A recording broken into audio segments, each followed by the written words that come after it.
Hello, Hello. podcast 34, That's right. Mike Stanton, Lake Sotheby's International Realty, and David Lilja. Think Minnesota Realty. That's right. How are you? Good. You? How was your weekend? All right. We just had a closing today, so that's always good. Yay. So, yeah, So that's awesome.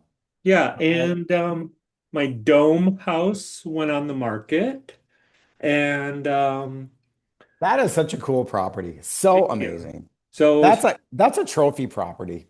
it is. Spent the weekend kind of promoting it, being interviewed, things like that. And Yeah. the, yeah, Twin Cities Business, St. Minneapolis, St. Paul Twin City Business Journal picked it up, ran with it yesterday. And Nice. yeah, so Very cool. Very, very cool. yeah, so very, very happy with that. And hopefully I can Hmm. keep moving forward. So I'm in love. Awesome. Ask with what? Well, I was scared to. Chat GBT. Oh, remember that day after you'd spent, because you're so detail oriented that you spent hours and days with CMA and yada, yada, yada. And then just for fun, we put it in and Chat GPT spit it out like in what, 15 seconds? Yeah, and the thing, it's I mean, it still needs to be tweaked with, you don't just go with what it tells you, but it sure speeds up life. It's like an yeah. assistant. It's like an assistant. Yeah, so I listened to a bunch of podcasts this weekend on it, and Yeah. one guy was saying that he actually out in California, big name agent, said that Hmm. he actually has a staff person. That's all they do, Is that? just AI. Yeah, I And mean, it's like having a staff, but you're paying $20 a month for the staff. no, they have a staff person that just does the chat GBT. I know, but if you're a single agent like you or like Oh, me, sure, sure. it's like it's like adding a staff because it can do so many things for you behind the scenes unautomated. And Yeah. I'm working on it really hard right now. And then It's it's not a toy. It's a massive tool for speed and scale. it was interesting because I one of the podcasts I listened to was the people from Zillow Hmm. that are working with ChatGPT. And they were It's it's completely integrated.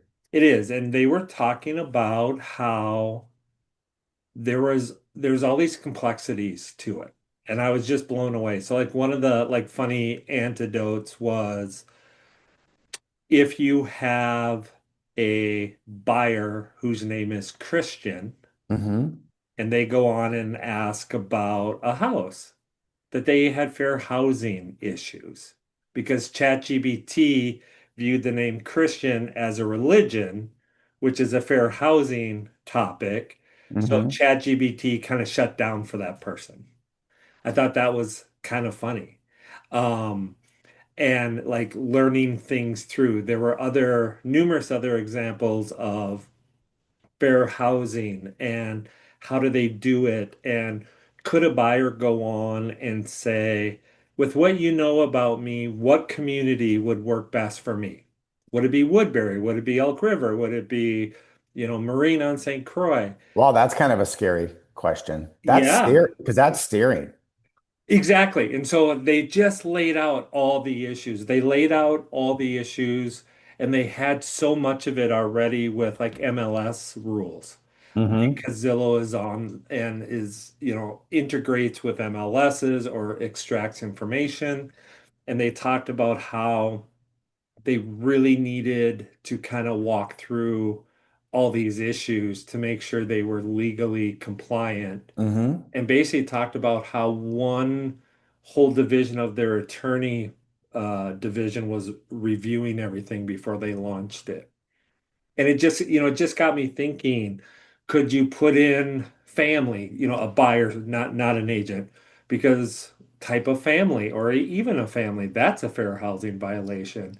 So it was really fascinating on how they did things and how Chat GBT and all these other AI platforms maybe knew people's names or people or knew people's religion because maybe they had looked at something, or whether they had kids, or whether they had been looking at schools, um, because they really needed to steer away from steering, away from redlining, away from fair housing.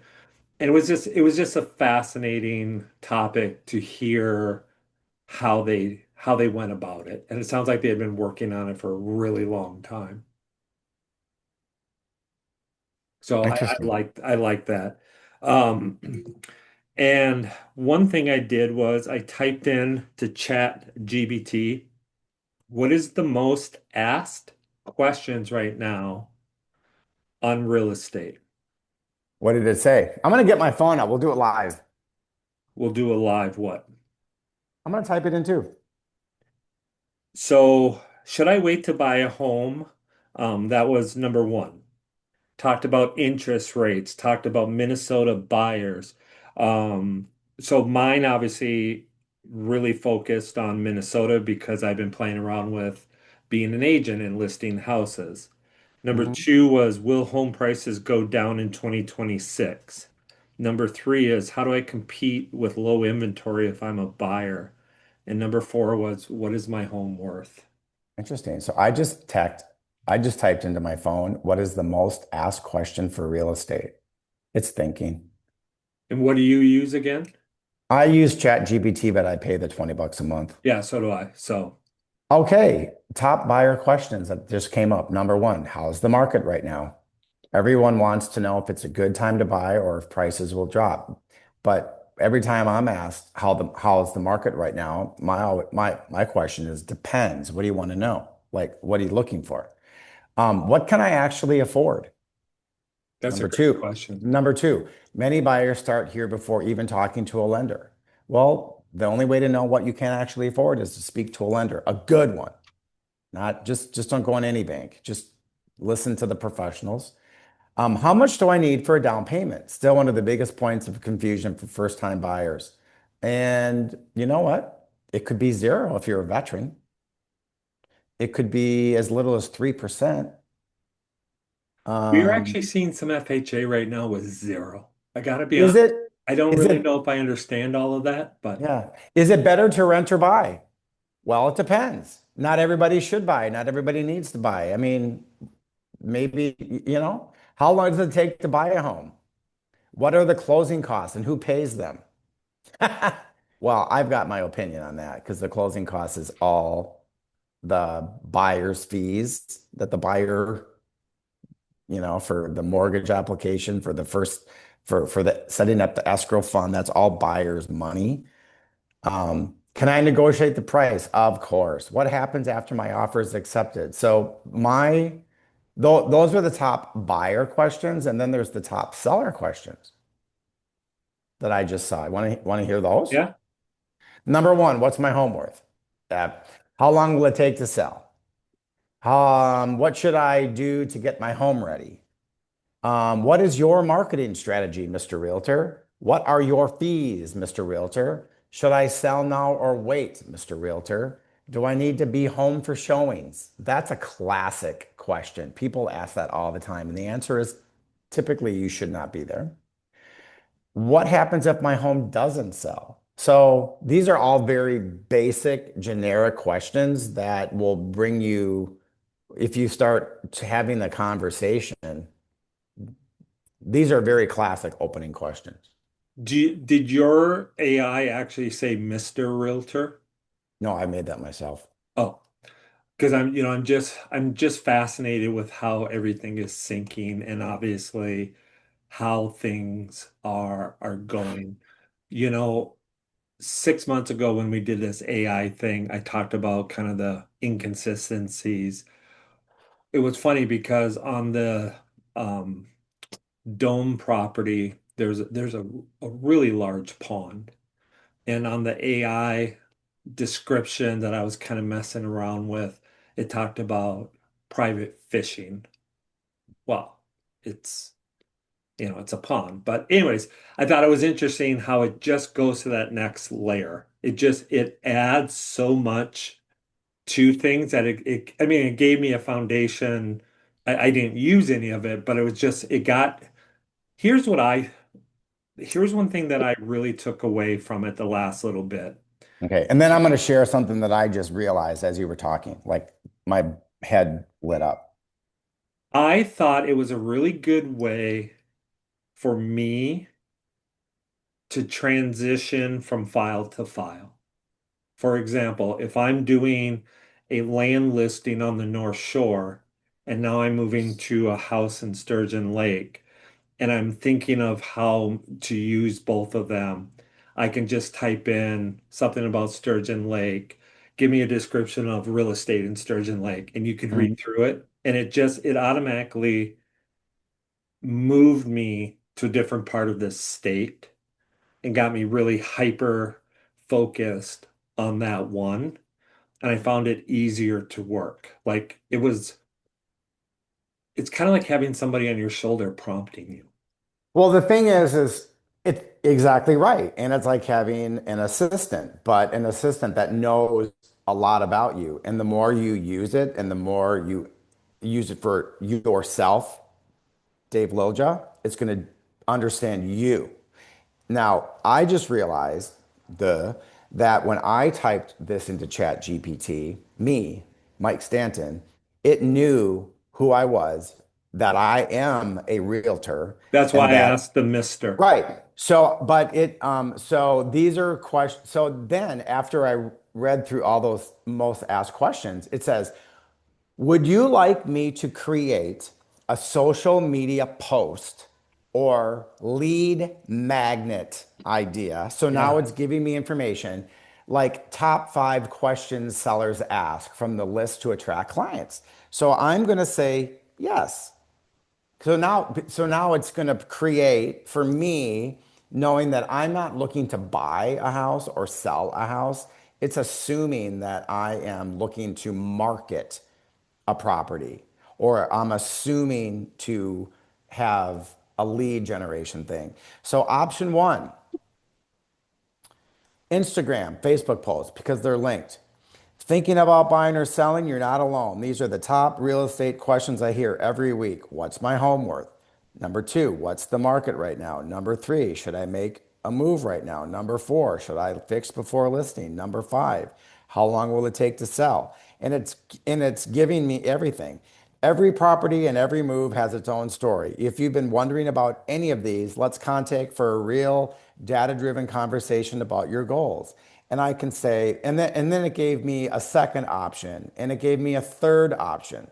So I'm going to say first, make it short and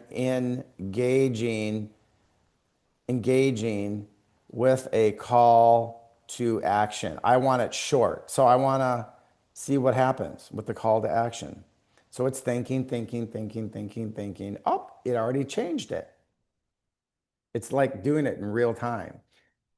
Thinking about buying or selling, here are the top questions I get every week. What's my home worth? How's the market? Should I wait or make a move? No pressure, just straight answers. DM me. I mean, I can make it shorter than that. I can say, make it for luxury buyers. Will you do an experiment? Sure. Post that today and see if you get any engagement and report back. Look at this. It says, would you like me to tailor a version of this for LinkedIn, a little more polished, but still conversational? Because LinkedIn is the professional boardroom, and it still is, of the social media world, but that's where the money is because those are your high-end net worth people typically, or you're professional or you're a young professional. So you want me to post it? I think you should, and I think you should report back with engagement.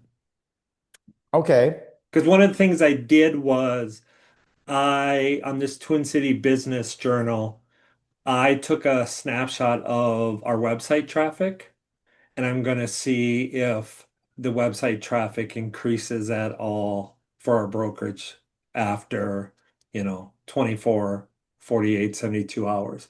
There's another article coming next week on another platform, I'm going to do the same thing for. Okay, well, I'm going to do it and I'm going to grab a picture of myself because I think I need to have a picture of myself. So I'm going to grab this one and I'm going to hit next. And that's the picture that I chose. Yep. And I'm going to hit next. And then see here it is. Yep. And I'm gonna paste the caption. And you have to make sure you go in there and erase anything that says, would you like me to tailor a version to LinkedIn? Because you don't want people to know. Um,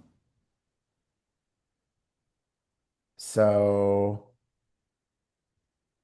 I'm gonna do it. I'm posting it. We got breaking news in the industry. And gosh, wouldn't that be something if I got a reply right now? But okay, so let's be clear. This was a post, self-serving for me. In fact, here it is. It's all ready to go. I can add location and I'm going to tag some people, but I can do that exact same thing specifically for my seller's property that is listed. So I can engage people interested because I can tailor it to market their property to get it sold. That's my job. So I have four listings. So I have the fiduciary responsibility to market all those properties and get them sold for those sellers for the highest amount of money possible, for the least amount of issues possible. That's my job. But I can also post about myself to get more clients. So I guess that would be my rule and my opinion. Make sure you're using social media to lead generate for yourself, but make sure you're using it to actively market your properties. Because um, I did a really, I don't know, silly kind of tour post of a townhouse in one of my listings. And I got a message from somebody. They're like, that's a really cool townhouse. I really like that. They knew me. Mike, I have one in Oakdale. I've been wanting to move. And so we're going to go see the townhouse. So because I posted that social media for my client, I might be able to get that property under contract for my client because of social media. Make sense? Yeah, absolutely. Can I interrupt with breaking news? Sure. Zillow will no longer be posting Matterport videos. Okay. I Can kind I of tell think, you why? yeah, why? Matterport is owned by CoStar, which Oh, is so, Homes.com. And those two oh, companies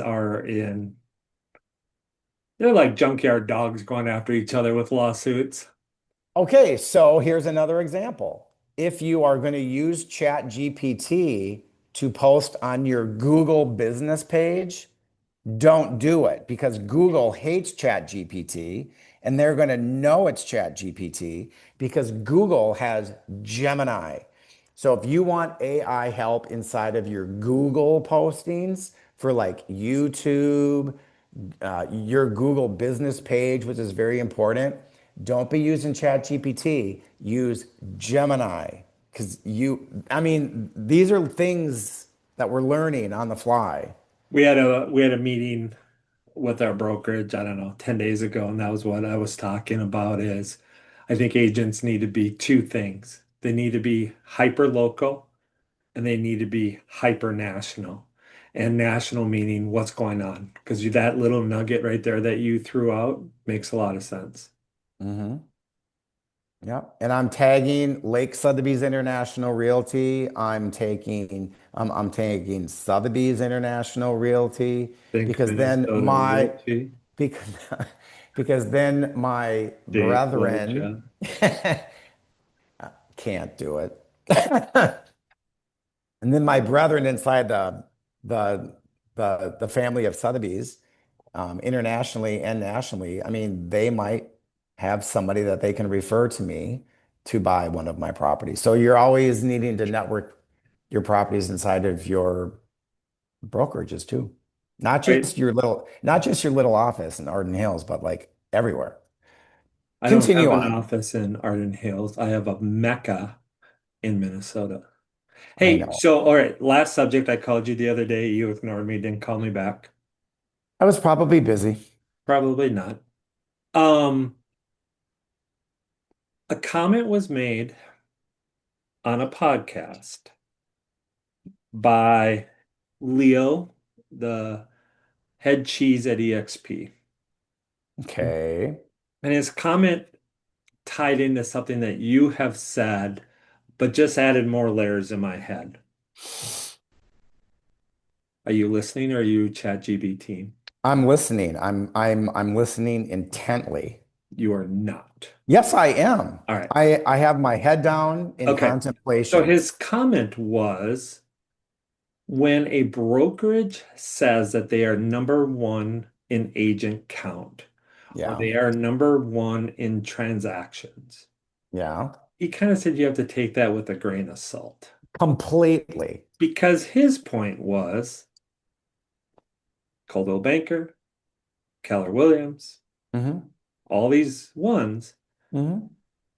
they are franchised and they have multiple brokerages and ownerships. Correct. So if you say Keller Williams, for example, is the number one of something, Hmm. you're really doing a disservice to that data because they might be number one in Minneapolis, but they're not number one in Milwaukee because it's two different ownerships. Yes. And Coldwell Banker might say, we're number one on transactions. But if you add up that there's a Duluth Coldwell Banker, there's all these other ones, different ownerships, different brokerages, different messages, different ways of doing things, that really is not a true, accurate reflection. No, it's You did more with Kelly Williams than I did because you switched within the Keller Williams. You went to different offices. I just kind of right. stayed under one broker or one office, one ownership, one manager. Technically there was two, but that was I was only there for 24 hours before one left.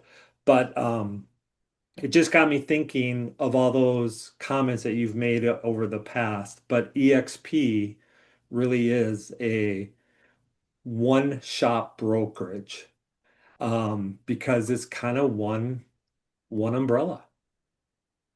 Yeah. And the I thought thing it was an is, interesting thought that I had never really spent a ton of time on. well, yeah. So when I go into a listing appointment, on the phone or in person or on Zoom or a buy, I mean, I don't see the purpose.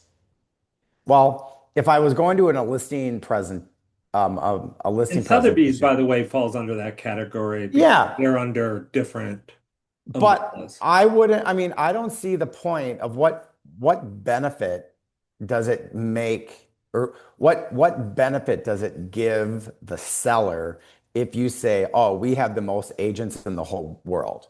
I Well, I mean, think it makes a difference. I well, think it's but a you little have false to advertising. but you should tie it to why it would help them.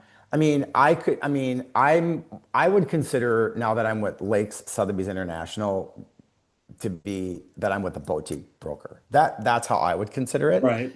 And I am part of the Sotheby's International Realty globally. So what I can say, and I can be perfectly truthful about this, is that let's just say it's an expensive house. Let's just, and I've never listed a $2 million house, but let's say it's a $2 million house.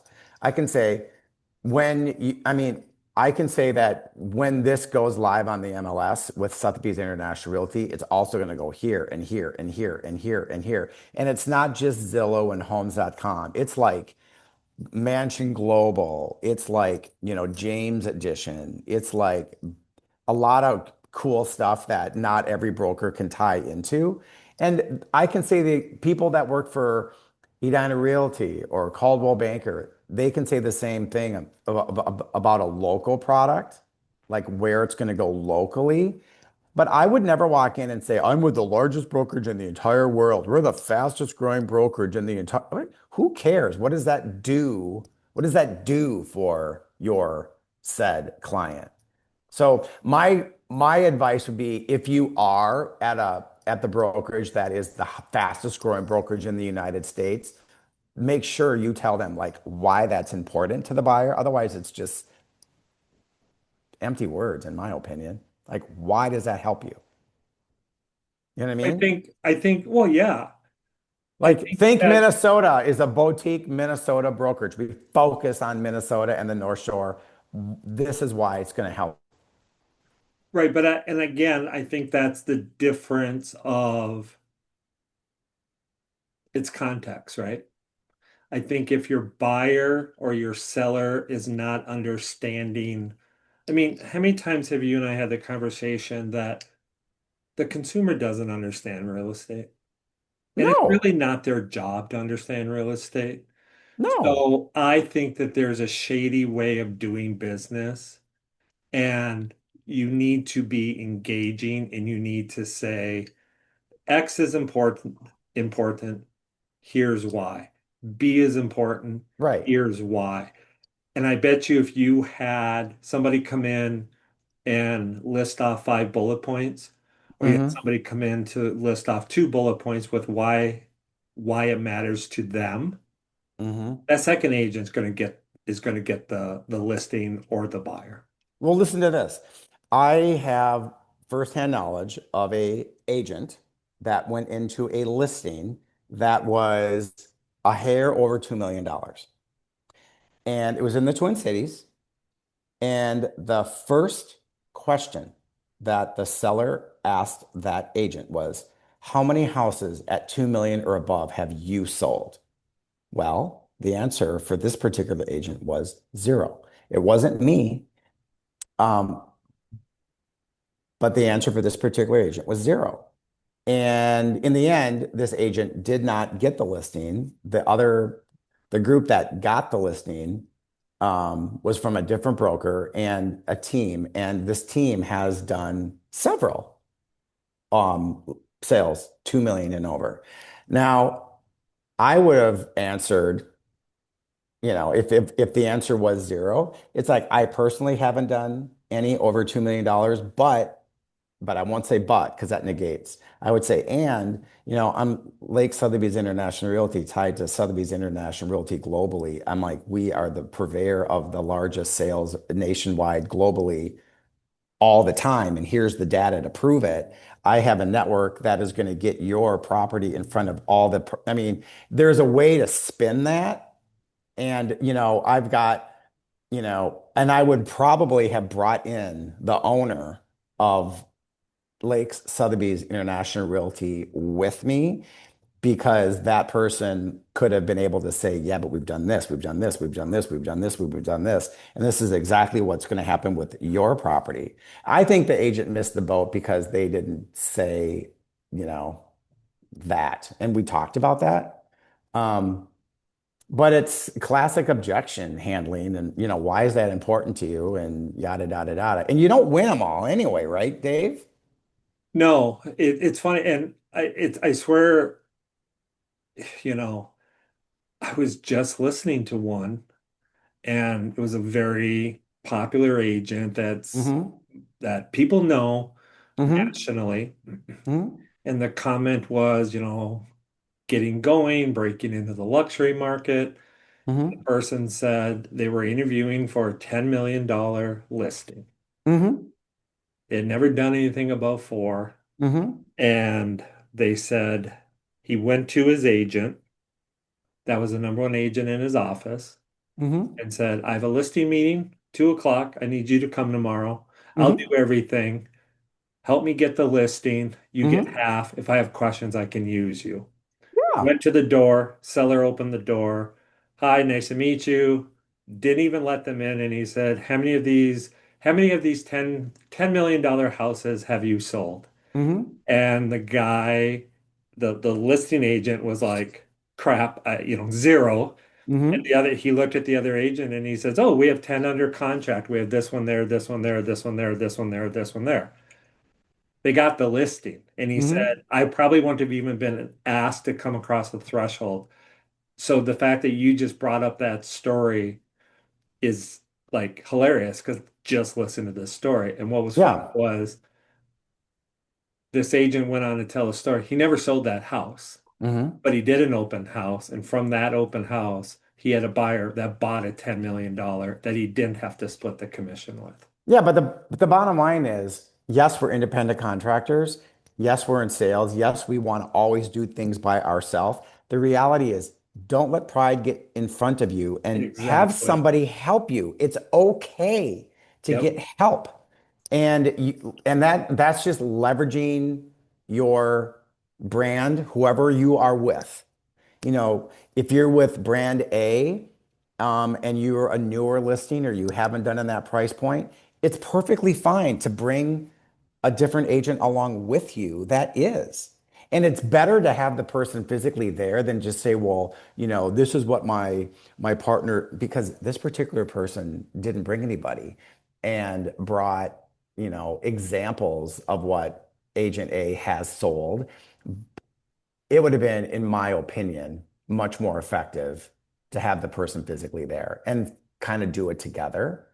But it's like, it takes me back to my medical device days where do you want a big fat zero at said massive medical center in the heart valve space with the cardiothoracic surgeons, or do you want a piece of the pie? And I always wanted a piece of the pie, So All right, with that, go get some rhubarb pie.